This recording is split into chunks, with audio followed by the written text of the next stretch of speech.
Welcome to Choose Views with Richard Chew. Get ready to dive into a world of insightful conversations and thought-provoking discussions. As progressives, our job is to have an all-inclusive, full-on assault with all of our players. A show that focuses on moving our political, social, economic, gender, and cultural conversation forward. And all of our players means all of our players. It's Choose Views. And now, here's your host, Richard Chew. Good Thursday morning, political fighters and all you all out there that are just sick and doggone tired of this craziness. Let's keep it together, keep it together, keep it together, as a phrase from a great Eddie Murphy movie would be. I don't want to get in trouble. Welcome to the August 6, 2026 edition of Choose Views. 773-763-9278 is the number. Find my show on Facebook Live, TuneIn Radio, and YouTube, and email me at richard@wcpt820.com, and follow me on all the socials under Choose Views. Catch all of our shows by subscribing to our WCPT podcast on Apple Podcasts, Spotify, Amazon Music, and iHeartRadio. There you can get Choose Views featured interviews, Joan Esposito, live, local, and progressive. Patty Vasquez, driving it home. It's The Democracy Stupid with Edwin Eisendrath. Out Chicago, and our other shows and interviews. Also in the evenings, make sure you are tuning into the Politics Bar, the Matt McNeil Show, and the Gailey Show. And you guys know we broadcast, obviously here on WCPT AM 820. We broadcast on WARR 1520 AM and 103.5 FM down in Warren County, North Carolina. And we also are on AM 950, the progressive voice of Minnesota. That means we are reaching out to people all over the Midwest, spreading into the South, Southeast. You know, who knows what could happen. We might be out west sometime soon. We might be in the Northeast. Why? Because WCPT is working its behind off to bring you the best that we've got. Heartland Signal is doing the same thing. We want to bring you the best that we've got. We want you to know where you can go to get the things that you need to be plugged in and tuned up and ready to go, fired up and ready to go. Over at heartlandsignal.com, as you know, Jocelyn Benson won in Michigan in their race to face off for governor against John James. So we've got to get behind Ms. Benson. She's been a good leader in the state of Michigan. And John James will be a horror show for the state. I'm just going to say it as it is. He'll be a horror show for the state, and that then means a horror show for the Midwest and the rest of the country. Trust me on that. We don't need him, the governor of the state that is our largest automotive producer, period. So we've got to get behind Ms. Benson. We'll talk about that. We'll work really hard to get her on the show as well. Lots of races that were decided Tuesday evening. We didn't get a chance to cover everything yesterday. But make your way over to Heartland Signal so that you can catch a variety of articles, things that are going on with the DFL in Minnesota, things that are going on with congressional reform and raising the standards of how they're navigating what SCOTUS is doing in Minnesota, what farmers are saying. We've got just a ton of great articles that are there. So please make your way over to heartlandsignal.com and grab all the articles that are there, like them and pass them on to the people that you know. Obviously, probably the biggest conversation right now in terms of what's happening here in the Midwest as part of a bigger conversation on national politics is Dr. Saeed winning the primary for the U.S. Senate seat that Gary Peters is stepping down from. Listen, guys, I can't pull any punches on this because I don't want to be one that's BSing. I know this is what's going to happen with Dr. Saeed. It's already happening. We weren't even 24 hours in, 12 hours in, frankly. And the Republicans are already throwing up all the traditional tropes and garbage, all the racist, biased garbage about Dr. Saeed and he's this and he's that. Listen, I'm sick and tired of the who like to be called the mainstream voices in America, and that's code for me for that straight white male Christian voice in America. I'm sick and tired of that voice dictating to us what our message should be and who we should follow and who we should partner with. And frankly, the Democratic voices need to shut the hell up too. He won because the voters said that's who we want. And in that was some white folks in suburban and rural communities. So when you hear somebody say, oh, he's a Muslim and he's this, and you need to check them real time. They don't get to breathe another breath of political air if they're going to trash talk this man who won. Listen, let's just break this down. There aren't enough Muslims in the state of Michigan to have voted for him to win that election. That's a data-based fact. That is not my opinion. That's a numeric fact. Look at the numbers. So if you believe in us being a Big Ten and you believe in us being a diverse society and you want us to win the Senate back, then you need to find a way to have to wrestle up the courage and the strength to call out anybody that says anything about Dr. Syed. And I'm talking some folks that you probably care about that say, well, he's Muslim and, I don't think he can win in the general. He's not the likable, all that stuff. It's coming. Be prepared to call it out real time. And if you believe in us winning back both the House and the Senate, it is going to go through Michigan. It's certainly going to be a hugely big part of it. So have the courage to call people out on their BS real time, because it's going to be needed. And if you can help, and listen, they spent $60 million. Now, that came from a variety of sources. Some of it came from the left to support Haley Stevens, and it didn't work, y'all. I already saw people saying that the margin was slim, though. And it's like, what? It's just like, golly, the margin was slim. He won. Because the voters said that's who we want. So, $60 million, and he still won. That tells you the message is stronger than the money. Come on, y'all. Who are we talking to here? If there is an example right now of the message, the ideas, the platform, and listening to the voters is stronger than the money. If people don't get that, then there's really something wrong with the folks that are so-called the strategists and the mindsets and all these other folks, these consultants. They don't know a damn thing because the money didn't win out. And let's just put this out here. A white woman lost. I mean, come on now. A moderate white woman lost to a Muslim man in the state of Michigan, and they had $60 million behind that effort. That ought to tell you that the voters spoke louder than the money did. Now, the next point I'm going to make on this is the money's going to be probably 2 to 3 times larger because white men in America are scared as hell of what could happen if Dr. Syed were to win that Senate seat in Michigan. They're scared as hell, and it starts at the top. Donald Trump is freaked out because if we were to win that seat in Michigan, and I say we as a team, what that means is we could probably take back the Senate. But it also says that the voters in Michigan on a statewide level said that the policies of this man, be damn his religion and his faith and all that, who happens to be one very strong supporter of the Jewish faith and the Christian faith. And by the way, he's Egyptian, so we have a lot in common. But the point is that the money's coming. It's going to come in droves. They're probably going to spend more money on this race. They might spend more money on this race, guys, than Tallarico and Paxson in Texas. Call me crazy. But those are going to be 1 and 2. They'll probably oscillate back and forth. And maybe the third will be Collins and Troy Jackson up in Maine. They're going to dump a ton of money in this Michigan race because this one probably means more to straight white Christian males in America than the other two mean. It does. Let's be honest with ourselves about this. So if we believe in the things that we say we believe in, then we've got to be willing to stretch our wings a little bit in terms of supporting this race. I am not one to say that it's going to be that he's not going to be. Hell yeah,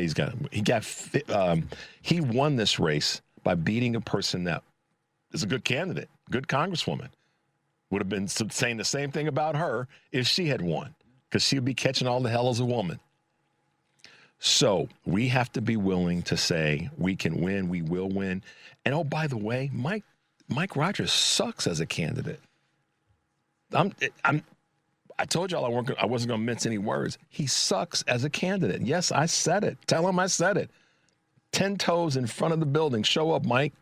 come on the show because he does. He doesn't give a damn about the folks in Michigan. He's a rubber stamp for Donald Trump. We can't have that, guys. On today's show, right after this break, Cecilia Cuff will be with us. She is the economic development leader based here in Chicago. Going to be talking about the inaugural Bronzeville Youth Innovation STEM program that's taking place, and we're going to have her. That's taking place tomorrow. She's going to be with us shortly. Lisa Song, reporter at ProPublica, talking about how Trump's America First administration could shut down the U.S. scientists and shut out U.S. scientists as part of the Nobel Prize-worthy discovery. Kim Hardy, who is running for Congress in the 7th Congressional District in North Carolina, and Antonio Chacha will be with us in the 7:30 hour. He's the CEO and secretary of 46 Brooklyn, an Ohio-based nonprofit working to improve the accessibility and usability of the U.S. drug pricing data. There you go, guys. That's what we got. We're going to take a quick break. The number is 773-763-9278. I'm Richard Chew. Keep it locked in. We'll be right back with more of Chew's Views.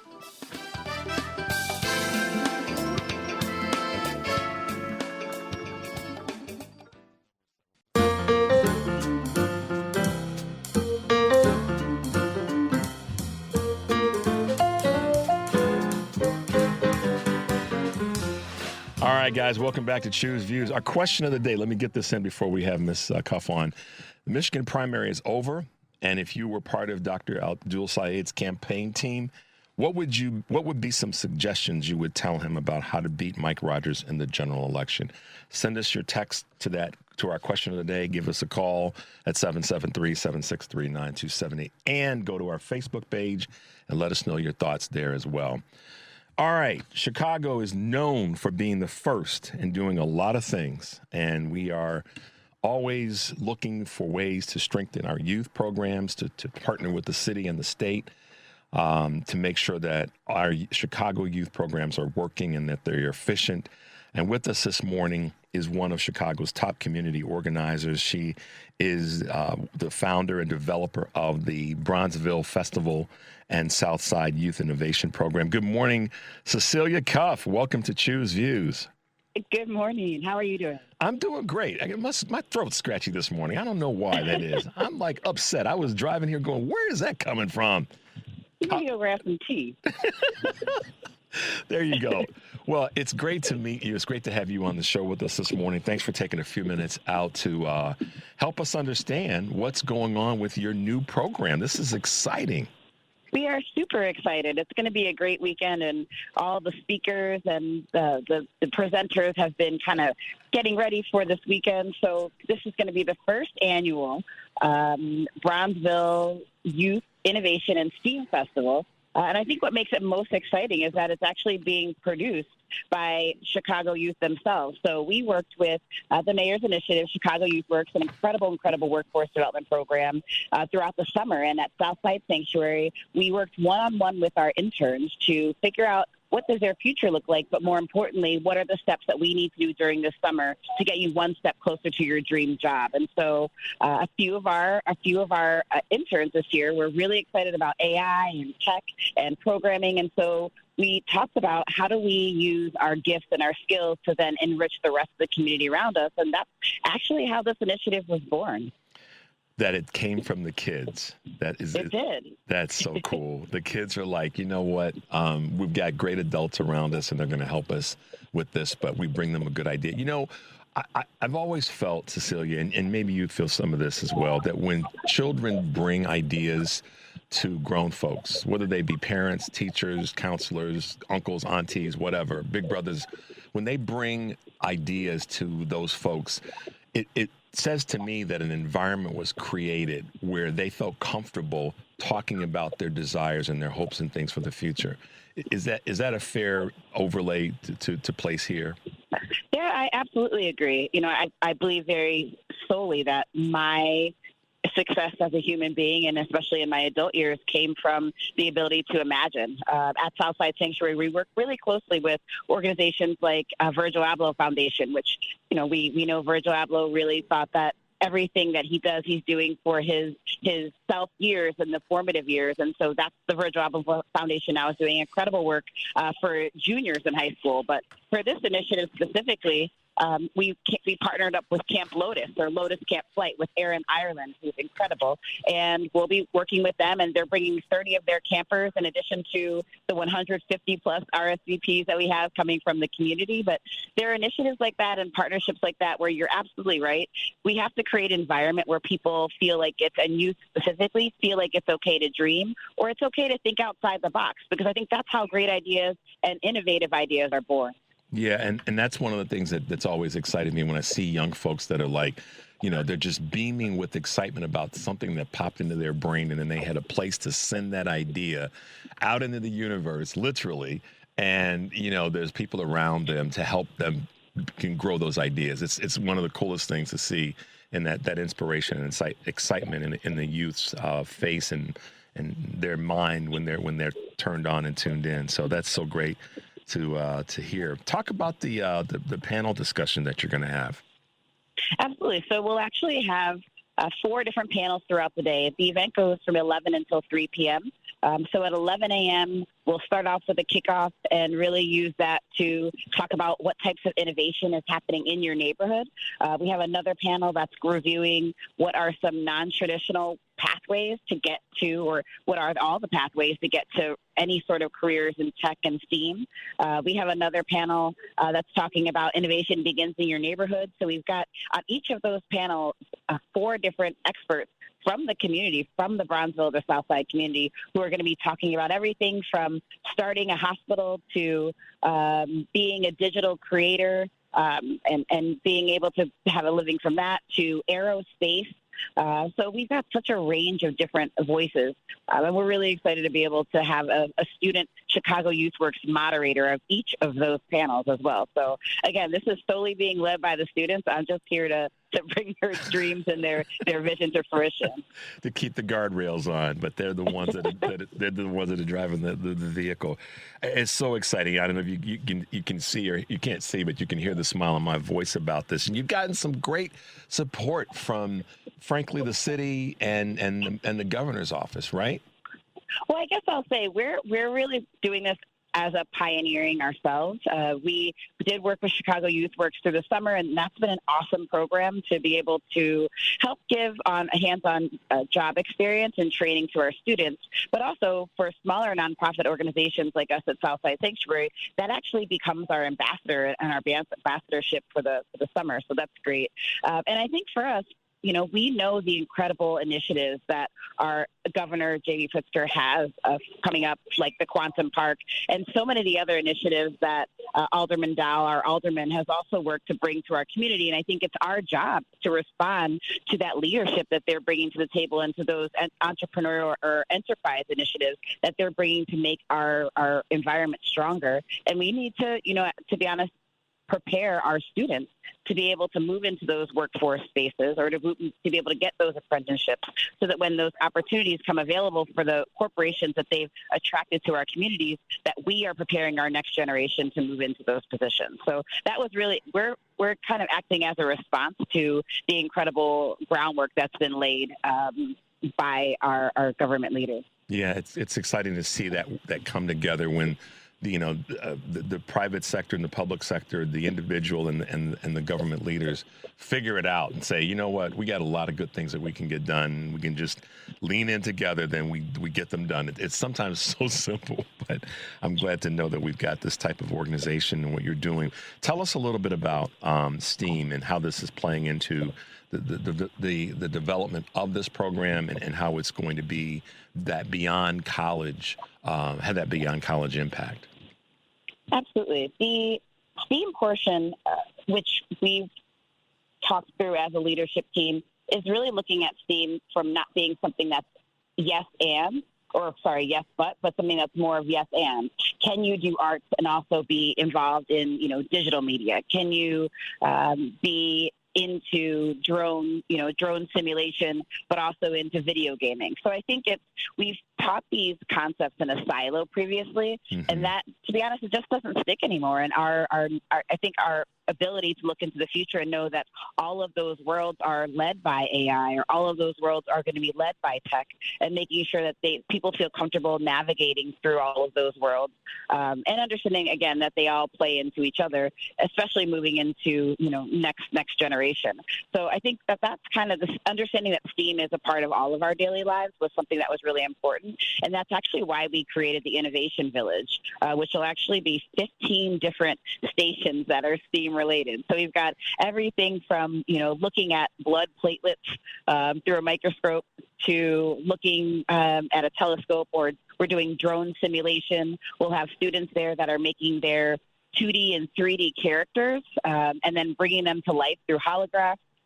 We have 3D printing stations, so folks can think of a concept and learn how to program it and print it right on stage and take it with them. And then we even have folks that are going to be working to help people build their own video games. So a little bit of everything for all ages from 5 to 15, and there'll be 15 different stations that are all different types of STEAM-related activities, but again, are all things that students could go home and try to fiddle with or make on their own. And then to encourage that, we also are going to be giving away a raffle of a drone simulator and recorder, so people will actually be able to do these types of activities in their own home if they win the drone. That's fantastic. Cecilia, do us a favor. Let folks know one more time the time of it, and how they can be a part of the event. Absolutely. So if you go to southsidesanctuary.org, that's our landing page for all the different incredible community initiatives that we have going on at Southside Sanctuary. This will be taking place this coming Friday from 11 a.m. until 3 p.m. at 4702 South Martin Luther King Drive, right at the corner of 47th and King, across from the incredible Peaches restaurant. And then we also have our social media. Our Instagram is Southside Sanctuary Shy. So we're really excited, and we're always looking for partnerships. This is the first year, hopefully, of many, and we're looking forward to this thing growing. Fantastic. Cecilia Cuff, thanks for being with us this morning. I'm going to send you all the good energy that you guys deserve and putting on such a wonderful event. We're so excited. Thank you. Thanks so much for being with us this morning. All right. Bye-bye. All right, bye-bye. All right, guys, we'll take a quick break. The number is 773-763-9278. I'm Richard Chew. Keep it locked in, and we'll be right back with more of Chew's Views.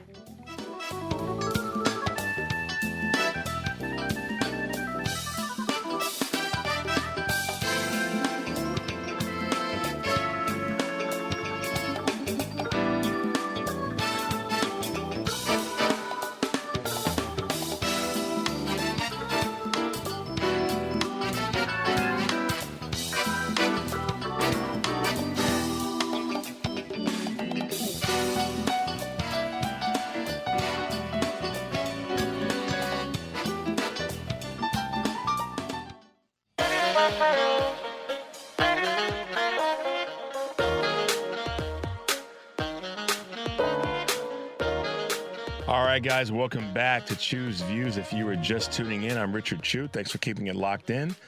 And get out to see what the folks are doing with Cecilia's organization. If you need more information, hit me with an email, and I'll send it to you at richard@wcpt820.com. Our next guest is someone that has received the Edgar Allan Poe Award, Pulitzer Prize finalist for public service, has worked with various publications, really specializing in what, her degree in learning from MIT taught her about environmental science and environmental writing. Our guest would be Lisa Song, who is a reporter at ProPublica. Good morning, Lisa, and welcome to Chew's Views. Hi, thanks for having me. Absolutely, absolutely. Well, listen, you've been really, I guess the best word is just kind of calling it as you see it when it comes to what this administration broadly, and more specifically Donald Trump, has done with this America First program. And a great article that I read when it first came out, and talked to some people last week about where we are when it comes to science broadly, but where we are specifically and how it's impacting the country. Tell us about your article, which is titled "How Trump's America First Administration Could Shut U.S. Scientists Out of the Next Nobel-Worthy Discovery." Talk to us, Lisa.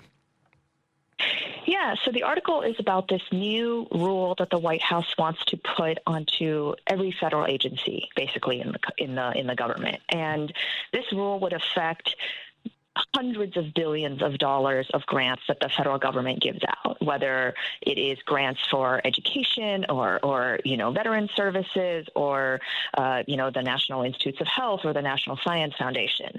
And the whole point of the rule is to say, we are going to put political appointees in charge of selecting which grant applications are successful.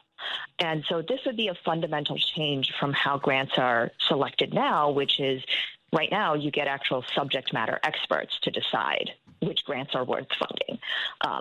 So if you have a bunch of cancer scientists from tons of universities all vying for a small slice of the funding that the government has available, you usually get other cancer scientists who know the subject to say, okay, these 10% of applicants are the best because their science is the best, and those are the projects we're going to fund.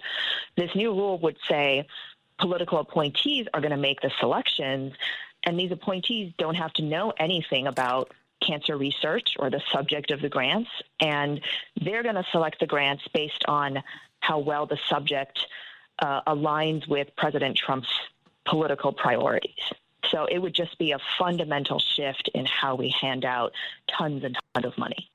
Last week, when this first kind of hit the scene, and I talked about your article, but we weren't able to get you on until now, I talked about it from the standpoint of Russell Vought, who is the head of the Office of OMB. And there was actually a clip that we had of Representative Rashida Tlaib really giving him the business on some of the failures thus far of the OMB and failures as it relates, not failures, but the consolidation, if you will, of what you just said about these changes with the different agencies. Talk a little bit about him. You wrote a great piece on OMB and just how awful that office is, or how bad it's turned, maybe is a better way of putting it. Yeah, so the OMB is the Office of Management and Budget. It's this office within the White House that until recently most people didn't know existed. And the person in charge of that office, his name is Russell Vought. He is really a true believer and has really been able to maximize the powers of that office to basically dictate where he wants money to go. And so, my colleague Andy Kroll is the one who wrote this amazing, really long article about Russell Vought and the OMB and his work there. He has used the OMB to, cut off funding for USAID and countless other projects and funding from across the government, even when Congress has allocated the money for certain programs and grants. And so Vought really believes in concentrating power within the executive branch, and the OMB has allowed him to really have his say in so many different agencies and so many parts of the government whenever money is involved. And so this particular rule that would affect science funding and countless other agencies is coming from the OMB. It is coming from Russell Vaught's office. And we've already seen over the past 18 months tons and tons of science and research and other types of grants canceled by the government, right, by various different agencies. What Vought is trying to do with this rule is consolidate all of those changes into a single policy and say, this is how it's going to be from now on across dozens of agencies across the government. If you want money from the government, we are going to prioritize the stuff people wants to do that aligns with the president's agenda. And so anything that they deem, quote, anti-DEI or something is not going to have a fair chance of getting funded.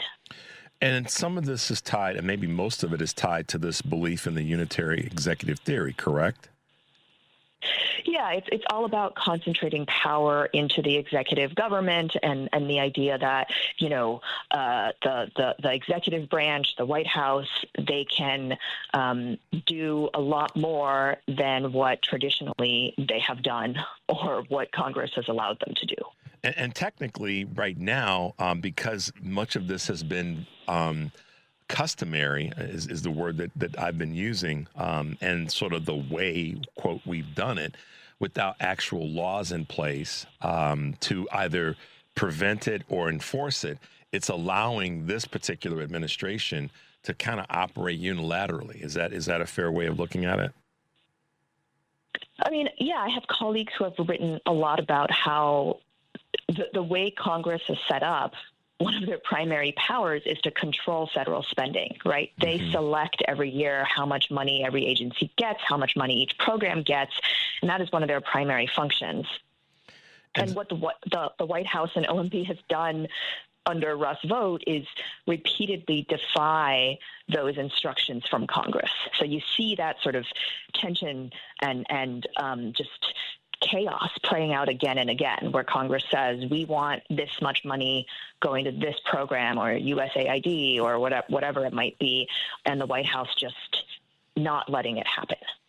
And this ties also back to, which a lot of people have kind of forgotten about now, and is the Supreme Court, or the Supreme Court justices essentially saying that Donald Trump had the power, or they were giving him the power, or certainly stepping out of the way of him abusing his power when it comes to agency firings.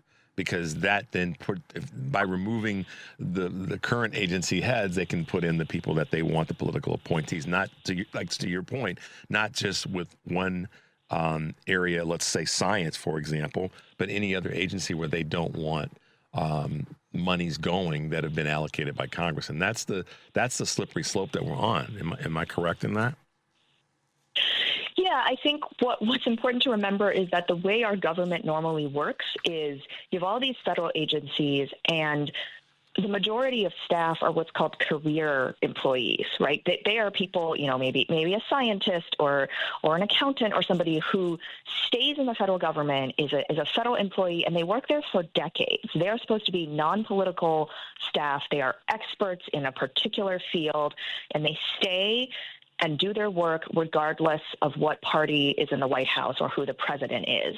And then separately, every 4 years, you have a whole separate set of staff who are political appointees, right? They tend to be at the top of the agencies, and they set the agenda.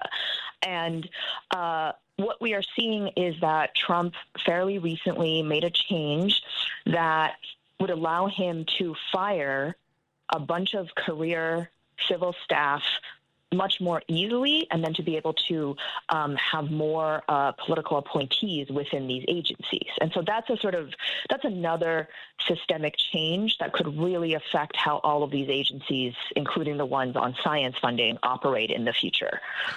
So tell us, before we're going to take a quick break in a moment, but tell us, Lisa, before we go to break, what have been some of the,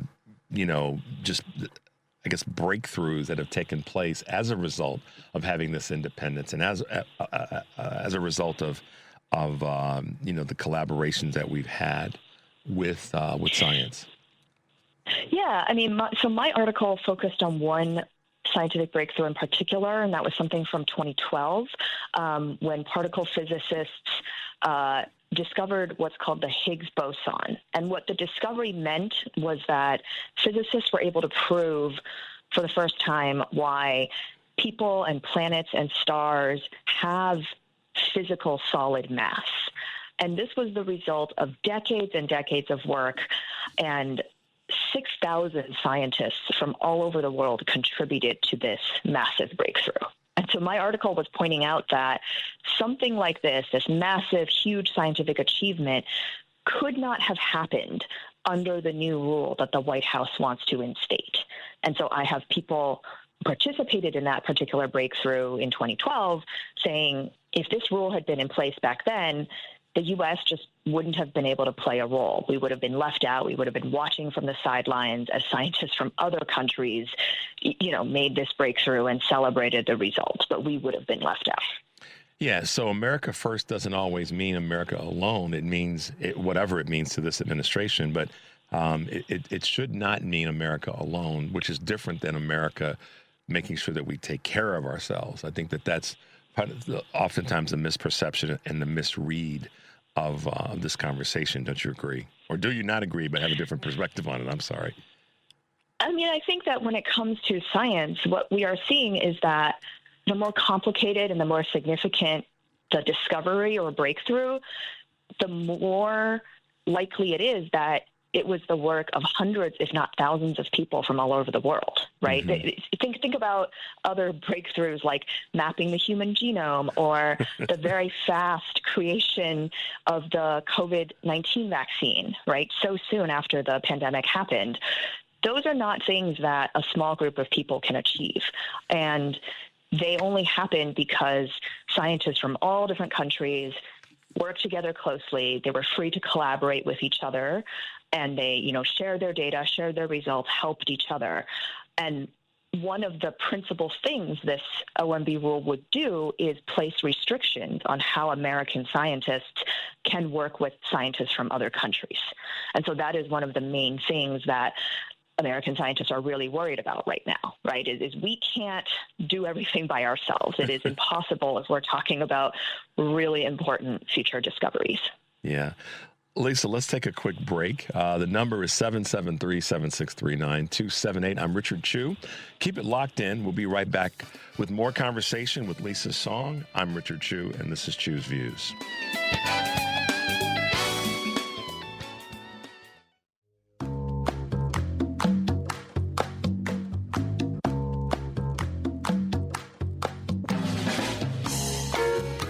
All right, guys, welcome back to Chu's Views. If you're just tuning in, I'm Richard Chu. We're talking with Lisa Song, reporter at ProPublica, about her latest article, how Trump's America First administration could shut U.S. scientists out of the next Nobel-worthy conversation and discovery. Before we went to the break, Lisa was just kind of giving us a little bit of her insight on us not being a participant in the international conversation when it comes to science and so many other areas. And Lisa, this is me kind of poking the bear with Russell Vought, who you said something earlier that I don't want us to slip by too quickly, and that he's a true believer. I think those are the words that you described. And I'm going to ask a question about how this group, this cabal, if you will, that's trying to do this. Part of what I read and hear about them is that they've got a couple of true believers from a Christian standpoint that believe that science should be sub to, their Christian beliefs. And it seems that that's the overlay, if I'm making any sense in my interpretation. I am not the expert on Russell Vought. That would have to be my colleague, Andy Kroll, who has written a ton about him. I simply mentioned Russell Vought a little bit in my article because he's obviously the lead person behind all of this, and he's running OMB, where all these rules are coming from. But he really believes in the power of the executive branch and in really challenging and trying to expand the power of OMB in particular, right? And what I can say is that traditionally OMB is there to provide certain types of guidance on federal spending. So when an agency wants to put out a rule about something, whether it's pollution or education, at some point OMB plays a role in sort of guiding how the money should be spent. And so this new rule that Russell Vought wants for all federal grants, it is actually an edit of an existing rule that has existed under the Obama administration, under the Biden administration, under the first Trump administration. So he's not making stuff up entirely, but he took an existing rule that dictates how his office should provide guidelines on federal spending, and he is really ripping it up and changing it in enormous ways, right? And now, instead of just guiding federal agencies on how to spend money, he is saying, we are going to dictate the types of places where you can spend your money. We are going to dictate the content of the projects that your agency can spend money on, because we are going to allow political appointees to decide what is worthy of funding. And so that is really the fundamental change, is expanding the absolute power of this particular office across dozens and dozens of federal agencies. Yeah, so that helps us better understand some of the baseline of all this. It's his desire is to keep pushing the door open to give the executive branch more power in not only the determination of where funding goes and resources go, but to how much goes to those particular agencies. So again, like you said earlier, it's just a consolidation of power. And whatever their belief system is, you and I don't need to be experts on it, but it's clearly showing itself in the execution of how they're trying to lead right now. Help us understand this, Lisa. This is a question that I don't know how many people really are talking about it, but it pops into my mind because at the end of the day, have spent a tremendous amount of time as an investigative reporter in the environmental space. And when we go to war, as we are right now in Iran, the big thing that doesn't get talked about a lot, at least that I don't hear it enough, is the industrial pollution that takes place and the environmental impact. And obviously that's taking place in Iran, but it's still global. The environment is global. How do you look at that when we go to war, when war is taking place anywhere on the planet?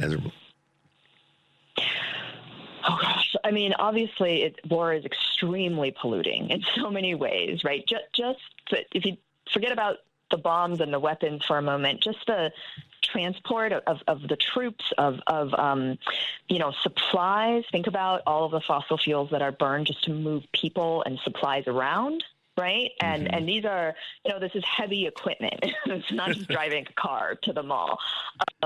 So tons and tons of fossil fuels used there. Also, of course, anytime you're dealing with bombs and weapons, the sort of chemical contamination that occurs is enormous. Air pollution, water pollution, unexploded ordnances that years later may explode. So you've got all this kind of danger that lingers even after a war is over.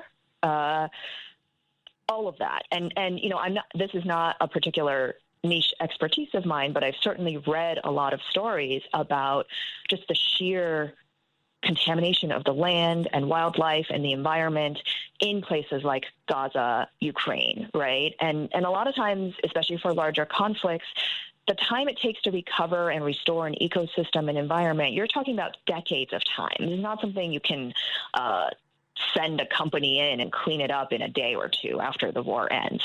So we have already seen this summer so much the obvious impacts of climate change, right, all over the world.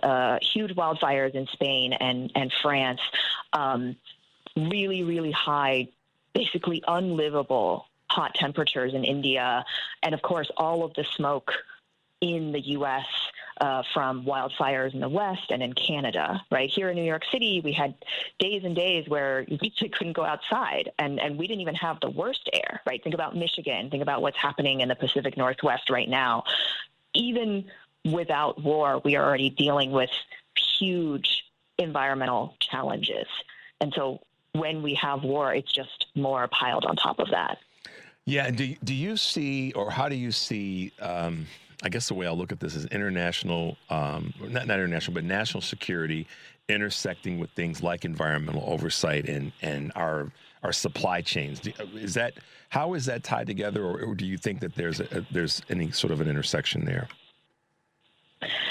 Well, there definitely has been a lot of reporting and reports on how climate change and environmental problems challenge and degrade every country's national security, right? I mean, just from a very simple perspective, things like you can have military bases that are basically sinking or deteriorating due to sea level rise, just something very simple like that. And historically, the military has put out reports and warnings about how their own assets and locations are vulnerable to the effects of climate change. That particular thing is not a topic that I know a lot about, but it is certainly on people's minds, and a lot of people in the military are aware of it and worry about it. And that's just in the absence of any global conflicts of wars. Again, climate change is affecting everybody in all sorts of ways all the time, even if we were completely at peace as a world. Yeah, we walked away from the Paris Accords, obviously. What, and I guess I'll just ask this question this way. What has been the true downsides of that change in our U.S. policy? I mean, it's kind of hard to explain the scope of that. The Paris Accords were this moment of optimism on climate action globally, and now within the past year or two, everybody seems to be retreating, right? Retreating from something that has incalculable damages and risk to every country. I mean, thinking about the damage that climate change causes just in terms of healthcare, right? Think about the wildfire smoke and people who have asthma and hospital visits, the damage to outdoor workers, for example, farm workers, because of heat waves. Every time we have hurricane season and there are hurricanes, entire communities are decimated. Think about all of the wildfires happening out west, like the wildfires in Spokane right now, Washington State. So, there is this incredible disconnect between what is happening to communities all over the world in terms of direct damage from climate change and the apparently stepping back and just lack of action that governments are taking right now. And that is, I don't have a solution for this right now, but it is definitely very disheartening to see how the world seems to have changed so much by caring less about climate change over the past few years, just when the impacts are becoming more and more obvious. Yeah, I mean, as the U.S. goes in so many ways, the world goes, and that to me was one of the things that sort of bent the arc by us walking away from the Paris Accords or Paris Agreement, because that seems to be, when I look back, like why and when, that seems to be in recent years the thing that was most impactful. Last little bit as we wrap up, Lisa, and thank you so much for being with us this morning. I know our listeners appreciate it. What are you optimistic about, real quickly? And then how can folks find you and follow you in the work that you do? One thing that really struck me is that people really care about this OMB rule. And, when the rule first came out, it was issued at the end of May. At first, it didn't get a lot of attention. OMB is not a very popular or well-known office. It seemed like a really obscure thing that this tiny office in the White House was going to change something about federal grants.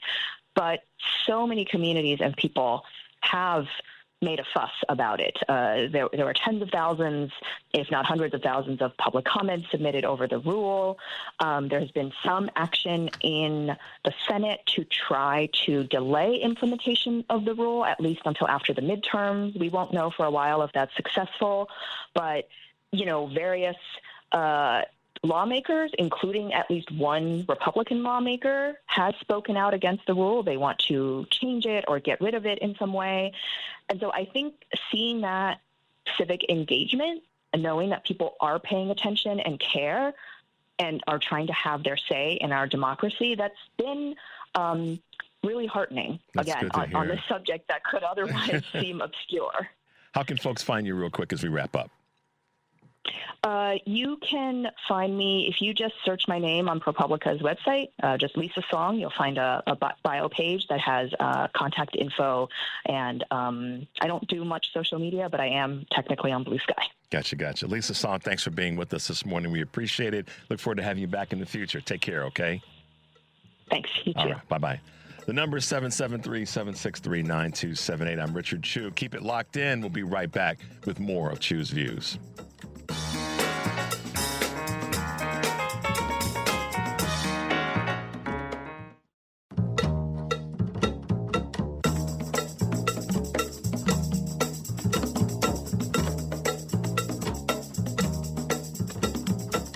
Welcome back to Chew's Views with Richard Chew. All right, guys, welcome back to the show. Thanks to Lisa Song for hanging out with us a little bit this morning. Talk about the environment, talk about what's important, why legislation and rules are critically important right now.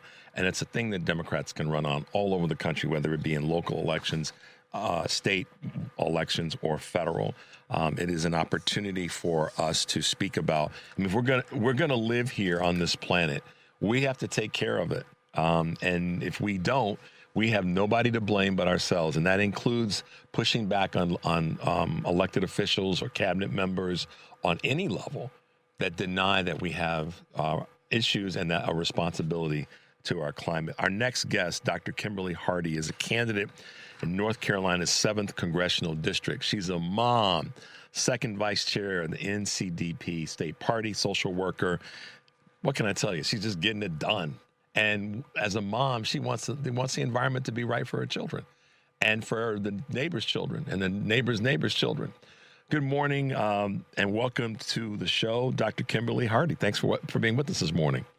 Good morning. Thank you so much for having me. I'm really excited about this. Me too. Both of us got big smiles on, got our reading glasses on, all that good stuff this morning. So talk to us. Yours are reading glasses, mine are seeing glasses. I need them all the time. Well, when I take mine off, I can't see what's inside of a foot of my face. So I guess those are, we should stop calling them reading glasses and call them seeing glasses too. Just exactly. What is it? What are you seeing with those glasses? What I am seeing is a district in North Carolina that has been unserved by our current congressional representative. And I use that word loosely because he's not representing any of the interests of the people that actually live. And I'm also seeing, though, in response to that and to the overreach of the fascist and authoritarian overreach of the current presidential administration, that the people in my district are furious with the whole situation writ large. Mm-hmm. And so there is a mobilization of folks from all across the political spectrum in support of my race. And I know that that is something that's happening nationally as well. So that's some of what I'm saying. But this is something that's important. North Carolina is challenged with some of the things that have happened when it comes to climate. And I was just talking with Lisa Song about, her article in ProPublica about how the administration, Russell Vought, Department of OMB, they want to snatch more authority, consolidate more resources. And one of them is our ability as a country to participate in global conversations around science. And that, to me, is, the first cousin of environment. And North Carolina has gotten hammered and not had a federal government that's been there.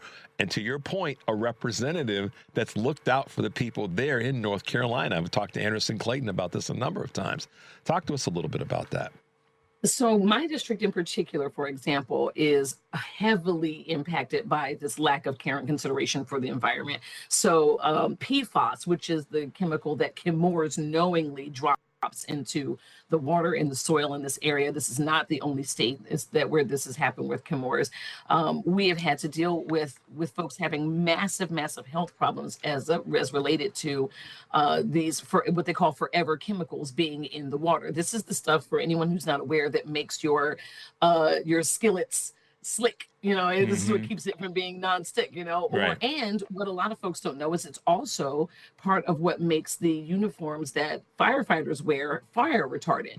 And so they have a very high exposure to this. And so as a result of what's happened here, I personally have met firefighters who've become super sick, and doctors come just short of saying that it's because of PFAS, because of all of the political, ramifications of that. Mm-hmm. And so they'll say, well, you guys are firefighters. You have a heightened, access to these chemicals, which is crazy. But you have people who have well water here, and that well water was their source of water.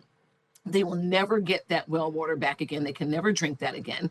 You have folks who don't want to use water to water their crops. There's a lot of rural areas in the state. This is the second most rural state in the country. And so we can't use the water for that.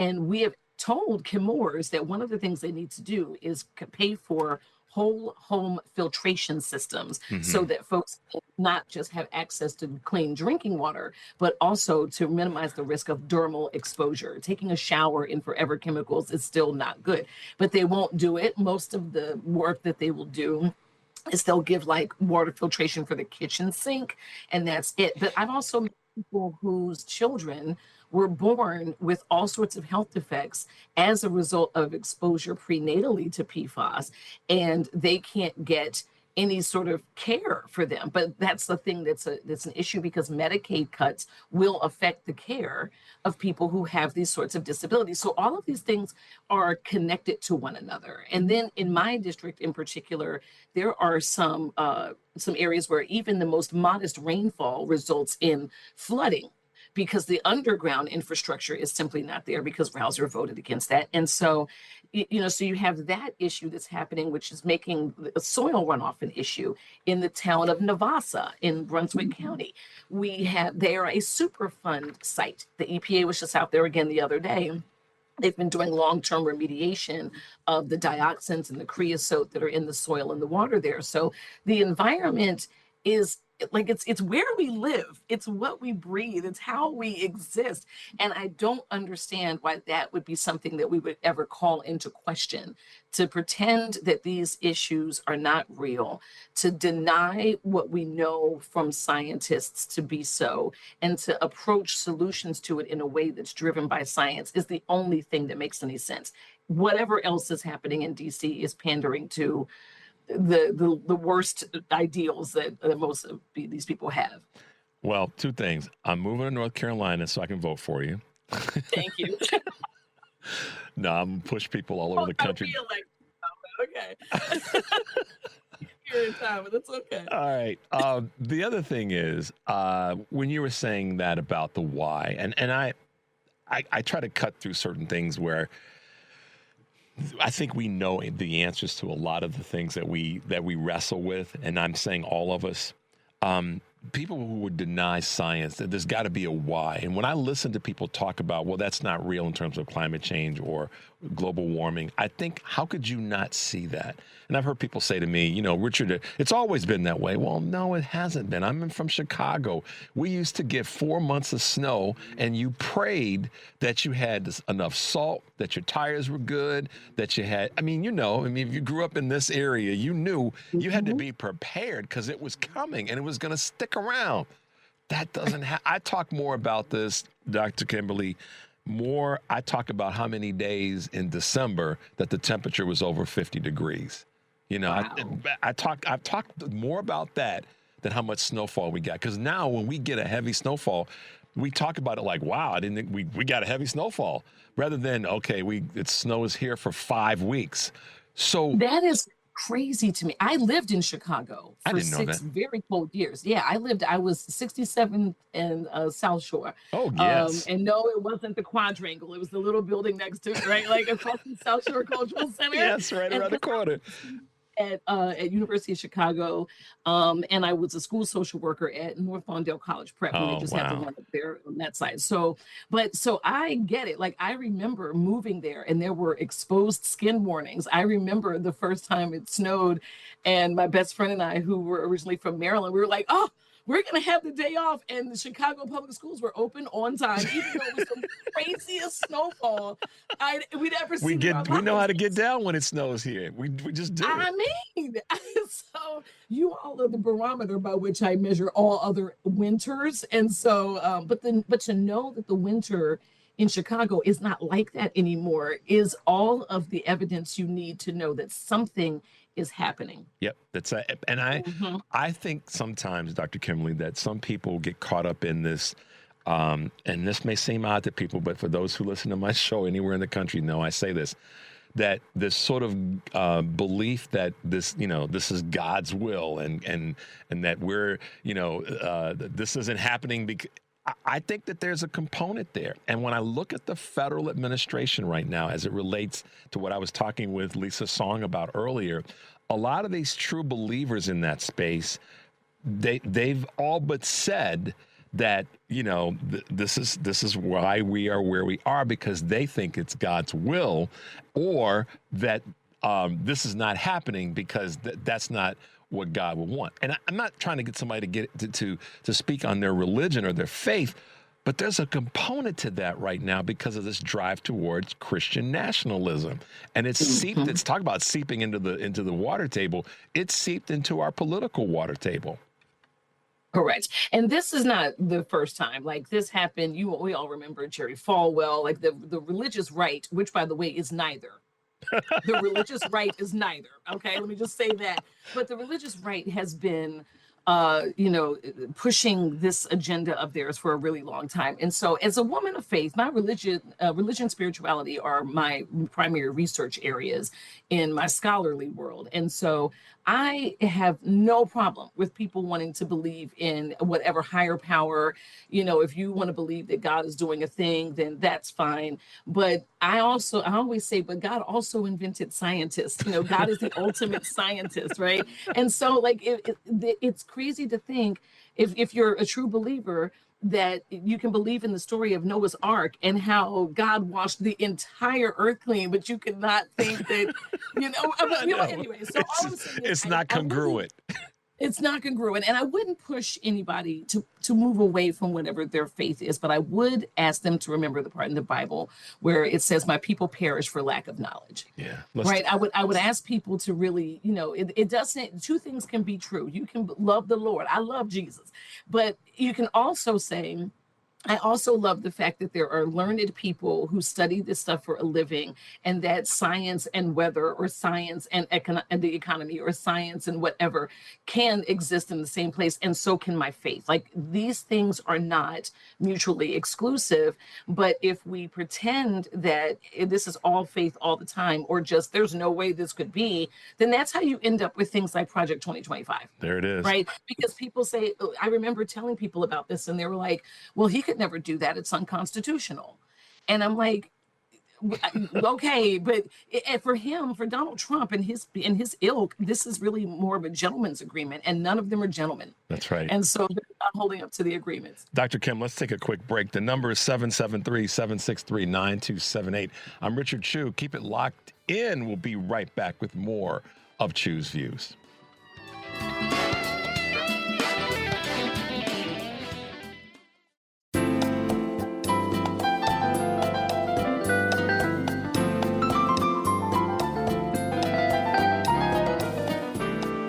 All right, guys, welcome back to Chew's Views. I'm Richard Chew, if you're just tuning in, and we are talking with Dr. Kimberly Hardy, who's a candidate for North Carolina's 7th Congressional District. We need her in Congress. We need her rational thinking, her education, and her willingness to be able to merge one part of her brain with the other part as it relates to getting things done. That's one of our folks that's been on our show a number of times, Shaughnessy Naughton, who is the head of 314 Action, talks about how important it is that we have more scientists, more engineers, more folks in education, craft specialists in our government on all levels, on the local, state, and federal level. And you're one of those voices right now. But talk to us about what I would say are your core reasons for running for this seat, why you're really doing it, and what is it going, or how is it going to benefit the folks in that district? Oh, I'm so glad you asked me this question. Okay, so for one, I'm a social worker, right? And so our code of ethics mandates our participation in the political space. Like, we should be advocating for policies that are going to help clients and communities and things of that nature. We are required, this is demanded of us. And so, and folks can choose whatever way they want to do it. And so this is the way I've chosen to do that. So aside from being a social work professor, I'm, like you said earlier, second vice chair of the North Carolina Democratic Party. And so for me, this work is just an extension of my social work ethical mandate to engage in the uplift of individuals and communities. And having been a school social worker, like, I know what it looks like when these Medicaid cuts and these SNAP benefit cuts happen in real time to families on the ground. I know what it looks like to have money that Congress has allocated for public schools not to send to the States not get brought down here because Trump has moved it over to whatever his pet projects are. Right now, North Carolina, for example, is 50th in the nation for state per pupil spending for school. And the next state above us is beating us by $5,000 per child. Like, I know what that looks like. And instead of helping families and communities navigate broken systems, we need somebody who will just go in there and fix the system. So social workers are professional problem solvers.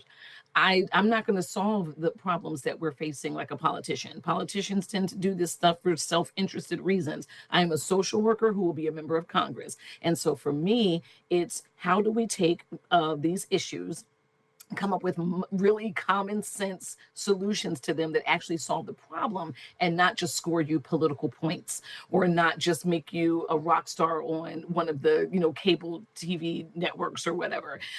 For the guy I'm going to beat in November, he's not even doing that. He's not, he's not even trying to be popular. He keeps flying below the radar because he knows that his views, which align 100% of the time with the Trump administration, are trash, and he cannot justify that, which is why he hasn't had a public facing event since 2017.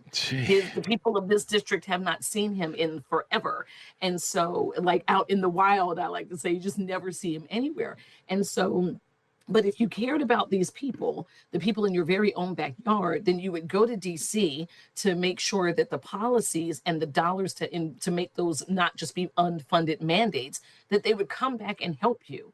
Like, for example, Hurricane Helene. We were talking about the environment before the break. Hurricane Helene was this massive, massive storm. Western North Carolina is still struggling to recover from that. And we need FEMA funding. And we have an administration that is complicit in not giving that funding and not giving it fast enough and not giving enough when it does. So if you really care about people, then that's what public service is all about, serving the public and the public's good and the public's interests and meeting the public's needs. And so as a social worker, that's what I've spent my entire life doing. And so I'm going to just see this as a continuation of that work. One of the things, Dr. Kimberly, that I'm hoping more and more Democrats do, and it's happening, but I'm hoping more and more Democrats that are running for any office on any level will do, is break down in as simplistic terms as possible how what's happening on a federal level in pretty much every agency and every department has the negative side of trickle down to everybody on a local level, and it doesn't miss anybody. And so when I think about rural North Carolina, I think about all the folks that have been voting for the same things over and over again, not getting the results that they I guess they say they believe. And even in Illinois, which is a blue state, I think about it. We've, as a party, we've got to tag, is the phrase I'm using or wording. We've got to tag some of those federal missteps and problematic policies directly to people's bottom line, and their bottom line, not just monetarily, but how they live their lives. Because that's really where the problems are. And I know we've got issues in our party and we're working hard to get better and strengthen our party. We get that. But on a national level, I think it's really that simple. You want to know why your children are struggling with this? Well, here's a policy that the federal administration enacted or didn't stand behind, and your children are suffering. Just make a very quick through line. Am I crazy? Yeah. No, you're not crazy. And I try to do this all the time because there are different pockets of voters, folks who have like economic viability might not see themselves as concerned about sort of the economic deprivation that others are suffering. And so I actually at an event recently just talked about how you might have the financial resources to take care of whatever medical emergency may befall someone that you love. However, for the folks that don't, for the folks who have to go to urgent care because they may not have health insurance or they have it but can't afford the copay, for the folks who have to go to the emergency room for something that should have been a primary care physician appointment, but they don't have that, they know they're not going to be able to pay that bill. And so the hospital has to recoup that somehow. Insurance companies have to recoup that somehow. And so people who do have in this country, privilege of private insurance, they're going to see those premiums go up, right? Yep. Because we all pay for that. Or if you talk about like schools, I have a lot of folks who are retirees from the New England and New York area that have come down to my part of the state because it's milder winters, their dollars go further, and and they're active retirees. And so they might not necessarily be thinking about education outside of like an existential, morally good thing to support. But if you don't care about the fact that we are not getting funding or our teachers are underfunded, that the diminution of education by the Department of Education, by the federal government, no longer being considered a profession, means that teachers who want to go and advance their education and get a master's have fewer access to those dollars. And so now they can't be really strong teachers in the classroom, which trickles down to our kids not getting a really quality education. And there it is. Sort of stuff, right? Making that through line. I mean, all of it matters. The one that comes to mind for me is that most people drive, or they're in a car. So if you're coming from that north, the example you just gave, and you can throw this into your bucket of things to say to that person who was of those means. So you mean that Mercedes or that Lexus or that BMW that you're driving to and from wherever you go to your morning tennis or pickleball or whatever, you like driving on roads that you got to hit that pothole or weave every day, and one day you're going to cross the double yellow line into a front-end accident? To me, it becomes that literal for those that are with means. And I put it to them that way. I'm saying, look, this is what could happen to you. So let's do something about that so that your Mercedes doesn't suddenly blow out a tire while you're driving to your privileged thing that you do. No disrespect, but just look at it like that. So anyhow, Dr. Kimberly, we will have you back if you are willing to come back and be on our show. You know, we broadcast down there in North Carolina, so we're doing everything we can to push the narrative. How can folks find you real quickly as we wrap up? We're on every single social media platform that there is other than Truth Social, because yuck. But you can also... Yuck! Yuck, right? There is nothing happening there that's good. It's like you just drank some castor oil. Yuck! Right. Because but you can link to all of those from our website, which is KimberlyHardyForCongress.com. It's the FOR. So KimberlyHardyForCongress.com. We're going to leave it right there, but we thank you so much and honored to have you on the show this morning. Look forward to having you back, okay? I appreciate it. All right, talk to you soon. Bye-bye. Keep those glasses on. The number is 773-763-9278. I'm Richard Chew. Keep it locked in. We'll be right back with more of Chew's Views.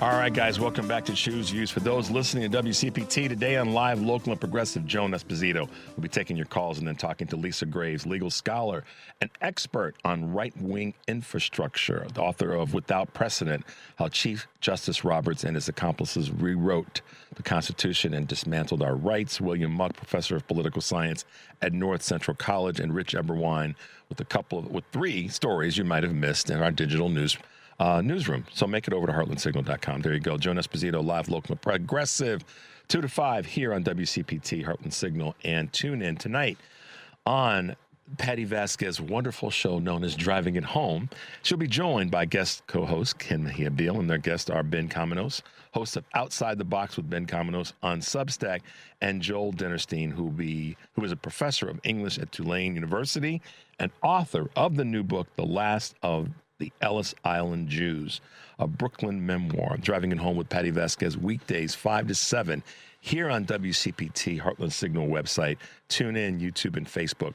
And y'all know tomorrow is Friday, so Crystal Spain will be with us, chair of the South Carolina Democratic Party, Karen Byrne from True Blue Politics Podcast, Young Mi, who is a University of Wisconsin, Young Mi Kim, I should say, University of Madison journalism professor, political science, and Fridays with Chicago Mayor Brandon Johnson. There you go. That's what's happening. Today, we've been talking to subject matter experts, and we have another one with us today. Antonio Chacha is one of the leading voices, the president of 46 Brooklyn. What's that all about? They're making sure that drug pricing data, drug pricing information is more available to all of us. And I want to welcome Antonio to Choose Views. Good morning, brother. How have you been? Good to see you again. Good to hear your voice. Hey, great to be with you again. So, wow. I guess right now, when I think about pricing, when I think about cost, we all know, we've all seen, and one doesn't have to take a political side, but the reality is there's one group of people that have made it clear that pricing isn't really, or affordability really isn't an issue like they ran on in the 2024, not just presidential campaign, but many of the Senate and House of Representative races. Talk to us about 46 Brooklyn and why your organization is trying to do a better job of presenting real data to the country. Yeah, so I'm out here in Columbus, Ohio. I've come from a pharmacy household, and I wanted to be a pharmacist until I hit organic chemistry and said, pharmacy sucks. I don't want to do that. Let me out. That's right. Just like any Italian, when I thought I was out, they pulled me back in. And when I left the pharmacy program and thought pharmacy would be done, I found my way back. And my first job or second job out of college was at the Ohio Pharmacists Association, where I learned about drug pricing from the biased perspective of pharmacists. Mm-hmm. In that time, pharmacists in Ohio were complaining about underpayments within our Medicaid program, meaning that they would buy a drug for a certain price and be reimbursed at a very lean rate to cover the cost of that drug and their service. Well, on the other end of the transaction, the state of Ohio was reporting bloated costs in their Medicaid program. So two things didn't make sense. How could pharmacies be getting paid less for prescriptions that the state of Ohio was spending more money on? And so we stumbled across publicly available data that demonstrated that there was a growing gap in the transaction, that the difference between what pharmacies were getting paid and what the state was being charged was being facilitated by little-known intermediaries known as pharmacy benefit managers, or PBMs. Our work prompted an audit that uncovered $245 million in hidden markups in just 1 year of the Medicaid program. Now, the thing that stunned us was just how crazy it was that $245 million was hiding in plain sight, where former drug pricing illiterates like myself really had no business kind of snuffing out those types of schemes. So we launched 46 Brooklyn as an endeavor to say, wow, there's a lot of drug pricing information that's already out there, and everybody's complaining about the costs of medicines, but nobody's digging into the weeds to see where the problems actually are. And so at 46 Brooklyn, we liberate publicly available drug pricing data to help uncover and unravel drug pricing riddles. So what would you say is the biggest one, or some of the biggest drugs that are, for lack of better words, overpriced, or we've gotten the head fake or the okie doke on the pricing versus what their real cost is? Yeah, so the first report that we released when we launched our organization in 2018 was on a single drug. It's called Gleevec. Gleevec is one of the most popular medicines for cancer patients. It's specifically targeted as a leukemia drug. It is a miracle drug. Make no mistake. When it was released, it changed the trajectory of cancer treatment, and that's unfortunately, when a drug is very successful at doing something, it also means that drug companies can charge a lot of money for it. And this was a drug that was $330 per pill for a cancer patient who would be on that drug every day for the rest of their life. And what we found was that when the patent expired for Gleevec, generic manufacturers, that's how the system is supposed to work, that essentially that after the single brand drug manufacturer who makes the drug loses the patent, it goes away, and then generic manufacturers get the recipe for the drug, and then real competition sets in. And what usually happens is that that formerly expensive brand name drug becomes a very cheap generic drug. And in the marketplace, our report looked at essentially how generic competition really beat the heck out of the underlying cost of that product. But what we found was that because of conflicts of interest and subjective pricing from PBMs in the marketplace, you could see that even though the actual cost of the medicine declined significantly, the markups remained the same. The old price became stale. And so we found thousands and thousands of dollars in markups on just single prescriptions. That report paved the way that ultimately led to the Federal Trade Commission doing their own investigation years later, validating how a drug that can cost, we're talking about $1 at this point per pill, can still be charged by PBMs in the private market for those old stale rates of around $300 per pill. You must sit back, Antonio, and see the data and just shake your head and scratch your head, like how this can be happening. So talk about, if you can, the way there's a movie that came out back in the 90s called Who Killed the Electric Car? And when I think about pharmaceutical drug companies, the big pharma, I mean the behemoths, I think about this movie and I think about the relationship between big pharma and the generic industry, and I ask this question: is the big pharma industry hell bent on trying to kill off the quote unquote generic part of the industry? What are you seeing there in some of those head scratching moments? No question about it. The drug company, when people say quote big pharma, right?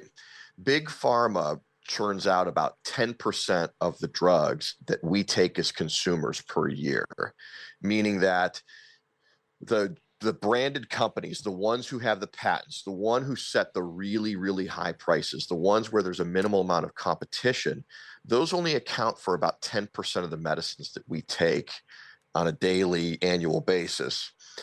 Generic drugs, which are the ones where everybody gets essentially a copy of what that original brand name product is, those make up about 90% of all transactions. Wow. If you were a big drug company, you want the generic drugs off the market. You want to do whatever you can to ensure that your product remains in that number one slot at the within the PBM's formulary or when the patient reaches the pharmacy counter.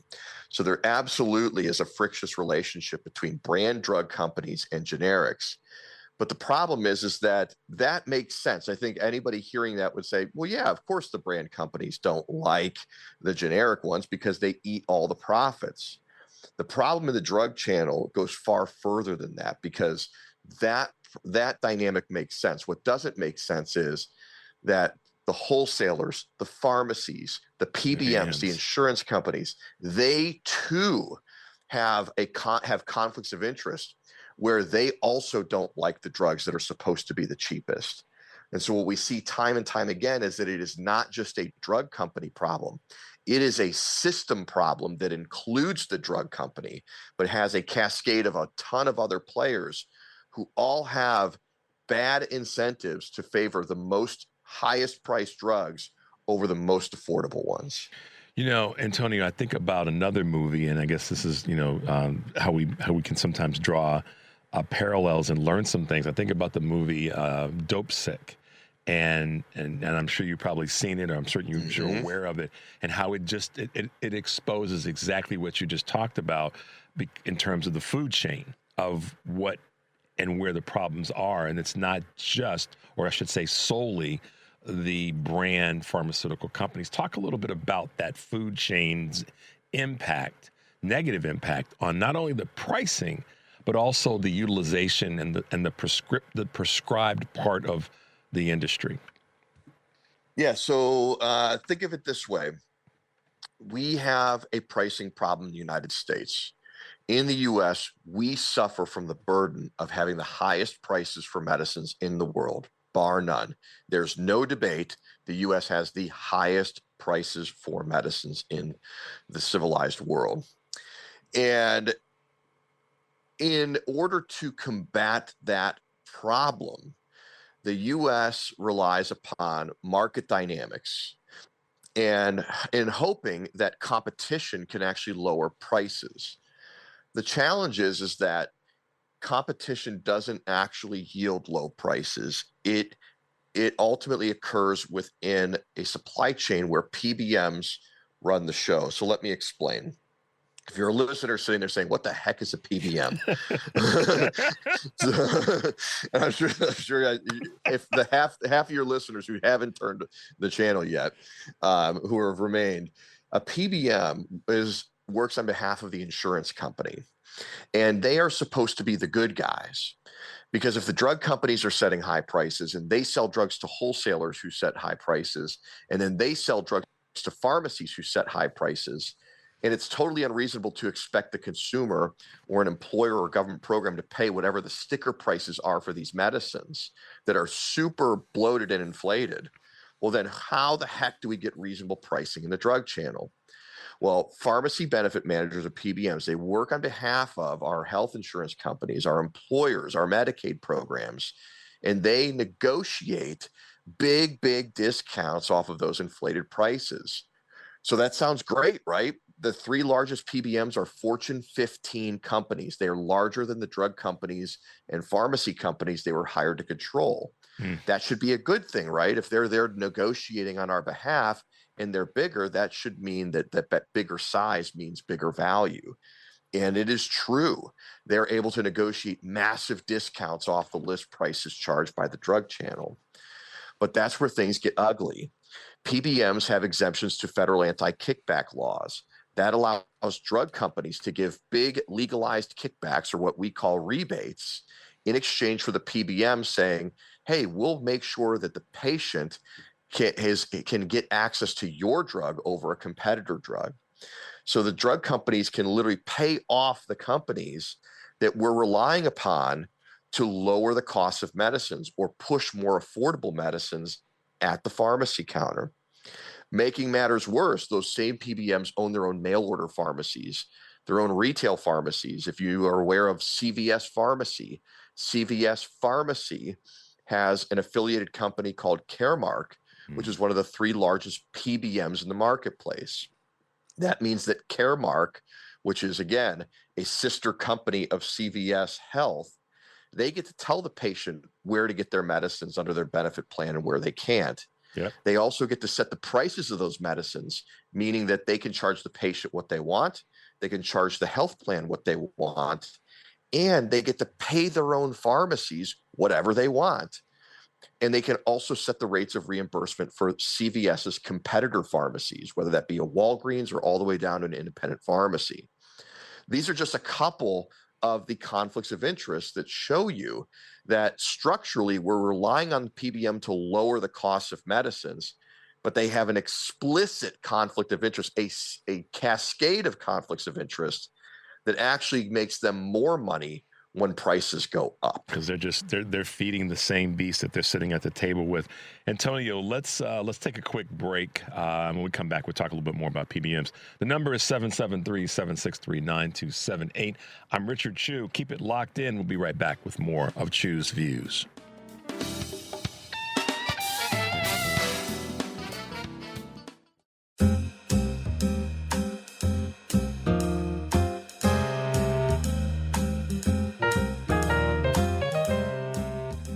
All right, guys, welcome back to Chew's Views. I'm Richard Chew. If you're just tuning in, Antonio Chacha is the president of 46 Brooklyn and is giving us a masterclass on what's happening with pricing in the pharmaceutical industry, both generic and brand, but also explaining where the real cog in the system with regard to PBMs has been probably the more destructive part of our pricing problems. Antonio, there's so much more to talk about this, and I know with the limited amount of time we have today, I want to just pivot a little bit, and let's talk a little bit about legislation. I mean, we're in a world, in a climate right now where we see legislatures on a state level and on a federal level some actually kind of skirting the issue in my observation. How can policymakers, everyday consumers, folks like you and me, be able to track better drug pricing and costs of drugs, and how can we really build a better system? Because you said it earlier, it's the system that's the problem. Yeah, ultimately there's a few things that I think policymakers can look at. The first and foremost is our problems start with high prices, period.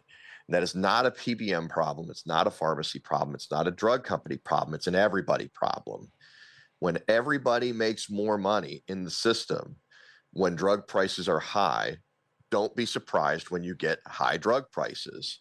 And that is especially true when the counterweight or the friction that we're relying upon in the insurance market from PBMs, if they also like high prices, but we rely upon them to make them lower, well, we're going to get high prices because the PBM makes more money off of big discounts off higher prices.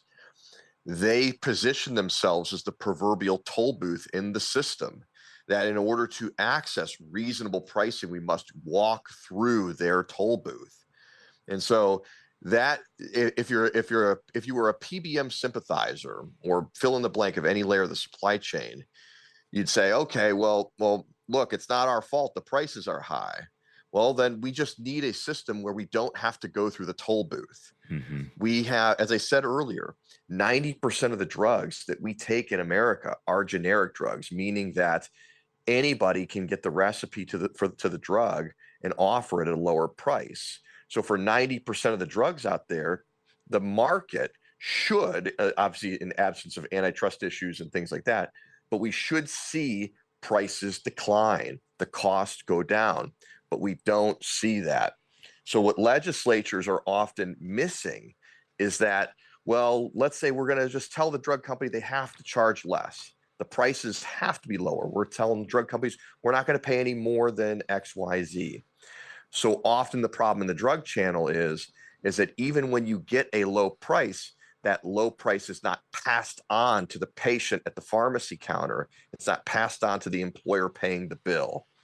And so it's not just as simple as saying we need low prices. We need low prices that actually trickle through the entire drug channel so that when the patient walks into the pharmacy, they don't need a PBM to negotiate a low price because the marketplace has already yielded it right then and there at the pharmacy counter, meaning we no longer have to pay a toll or rely on high prices in order to achieve that low price at the counter. Got it. That's profound. It gets into the systems issue rather than an individual part of the system. Antonio, talk a little bit about, and I had a listener ask a question about this whole thing around going to the doctor and a doctor giving out free meds. And I know you got your observations on that, but I just want to acknowledge that that's a thought out there by one of our listeners. But I really want to ask you this question about this, what's happening with regard to this most favored nation concept that's coming out of the federal administration as it relates to pricing approach with pharmaceuticals. Talk a little bit about that. Yeah. So, look, for as long as I've been alive, politicians have made their political living going back to county fairs and local roundtables and say, we're going to go back to Washington or we're going to go back to the state capitol and we're going to lower the prices of medicines. And we all gobble that up and say, it's about time. Well, I'm 43 years old, and in my time, drug prices have only gone up. So there are 43 years at least that I can account for where everybody who said they were going to lower prices, they failed or lied, because the prices go up every single year. In fact, we track every price increase on a week-by-week basis in our data analyses. And that what that shows is that whatever we're doing is failing. So what most favored nations is ultimately trying to achieve is saying, look, we know that other countries are taking different approaches to how they access medicines within their borders. Many countries essentially dictate and say they will have price controls. And if you're a drug company and you want to sell your drug in our country, you're going to have to set it at whatever price we set. The U.S. is not allowed for that to happen. But what Most Favored Nation is intended to do is to try and borrow those prices as a benchmark to say, we, the government, will not pay any more than what you have offered to other industrialized nations that engage in price controls. So you have the government trying to kind of fit a square peg in a round hole to say, we have this system of ridiculous bloated prices. We're upset about that. And so we're, rather than actually fix our own problems, we're going to say, well, here's the price in the UK. Just give us that one and we'll call it a day. And the Trump administration, and previously before him, the Biden administration, both took steps to try to say, look, we want to normalize our pricing experience and make it the same relative to other countries. And I think those are very well-intended goals if you want to try and lower the prices of medicines. But here's the rub.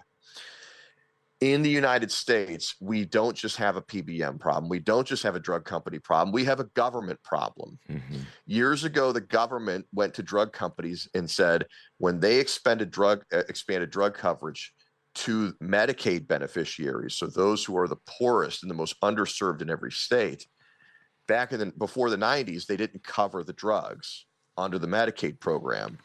Once they did, they told the drug companies, look, we're going to cover all these drugs for Medicaid recipients in exchange, because we know you're going to be selling more drugs as a result. We expect you to give us, the government, a discount. And I'm sure anybody hearing this says, that's a great idea. If we're going to cover the drugs, we should get a discount. Well, a discount sounds great on paper, but when you etch it in policy and say, look, we're going to demand you, drug company, to give us a discount on a drug, what you've now said in policy is that the price is now going to be a lie. Yep. Because the target isn't going to be an actual low price. The target is going to be the discount. So long as drug companies can set whatever prices they want, the discount and doesn't matter. They can, yeah, exactly. It gets priced into the sauce. Yep. It's always been interesting, Antonio, and I definitely want to have some more conversation with you again in the near future. So thanks for taking some time to hang out with us this morning. But I love the way you put that. It's baked into that gumbo, or it's baked into that goulash. It's one of the ingredients, and that just goes back to the whole conversation around it's the system that's the issue, not maybe one of the individual components that we sometimes that get highlighted as a problem. It's the entire system that's broken down. Antonio, as we wrap up, how can folks find you and the work that you and your great organization are doing?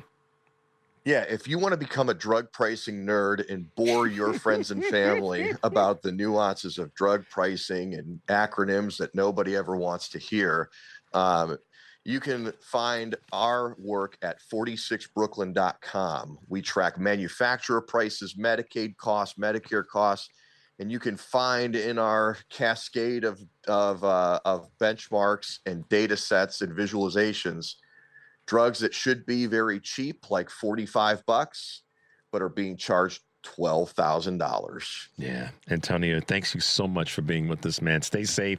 We'll look forward to having you back on again sometime soon. Does that sound cool? Always a pleasure, man. Good to see you. Good to hear you. Talk with you soon. Take care. Have a good weekend. You too. Bye-bye. Well, there you go, guys.